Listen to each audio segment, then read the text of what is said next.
U.S. broadcasters are moving to the cloud in droves, but what if that move gives the government a hidden backdoor to control their content? A way to bypass the First Amendment entirely? Well, that's exactly what we're digging into in this explainer, the new and frankly unsettling risks of government control in the cloud era. Now, for those of you who have been following along, welcome back. This is part 4 of our 5-part series looking at the risks for U.S. broadcasters. Today, we're turning the lens inward. We're asking a really tough question. How can the U.S. government itself potentially interfere with broadcasters who rely on the public cloud, even with all the First Amendment protections we take for granted? You know, for decades that broadcast license was seen as the ultimate shield.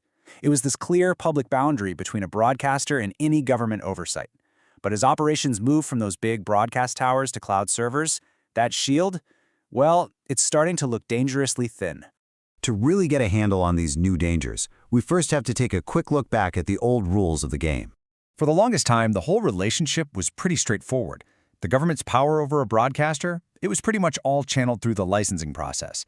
And that process was public, it was often lengthy, it had clear rules, public notices, and, maybe most importantly, you had the right to appeal. You owned your tower, you controlled your studio, the lines in the sand were crystal clear. But moving to the cloud, that has completely rewritten the rulebook. It's introduced a whole new set of vulnerabilities, and has shifted the very foundations of who holds the power and who's in control. Okay, so this slide introduces a really critical concept: administrative interference. What this means is there's a risk that the people with the keys to your entire kingdom, the cloud provider's own staff, can be legally and secretly forced by the government to get into your systems or even change things. We're talking about your content library, your editing software, your live streams, everything. And it could all be accessed without you ever knowing it happened. So, let's make this real. This isn't just some abstract, theoretical risk.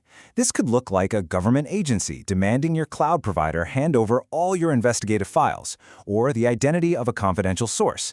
It can mean your access to essential AI tools gets suddenly cut off because of some new export control. Or, and this is the most extreme case, a secret order could force a cloud employee to disable your security features, or even just take your broadcasts completely offline. And this brings us right to the heart of the matter. The government now has a powerful new set of tools, a new toolkit, that lets it influence and control broadcasters in ways that completely sidestep that traditional license. This slide lays out 4 of the government's most powerful hidden levers. So, for example, authorities can use export controls to just deny you access to the cutting-edge AI you need to compete. They could impose security mandates that are so intrusive they basically give them a window into your newsroom. In a national emergency, they could literally take control of the data centers you depend on, and then there's the most direct lever of all, emergency orders. And this quote from the source material, wow, it is chilling.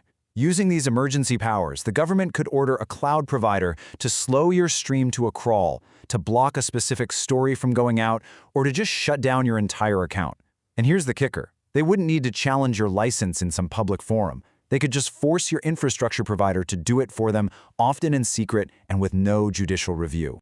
So when you start to put all of these pieces together, it paints a pretty stark picture of a profound shift. It's a brand new reality where the traditional safeguards that broadcasters have relied on for decades are becoming, well, increasingly irrelevant. This slide just puts the change in such stark contrast. Look, on one side you've got the old world, a public process, the right to appeal, and you, the broadcaster, controlling your own physical assets. On the other side is the new cloud reality, secret emergency orders, no chance for judicial review, and a third-party provider controlling your core infrastructure. It is a fundamental, and you have to say it, a dangerous transfer of control. So we have to end with this question. When your operations, your data, and your very ability to reach your audience all depend on an infrastructure that you don't actually control, an infrastructure that is subject to secret government orders, who really has the final say over what you broadcast? It's a question every single media organization out there needs to be asking itself.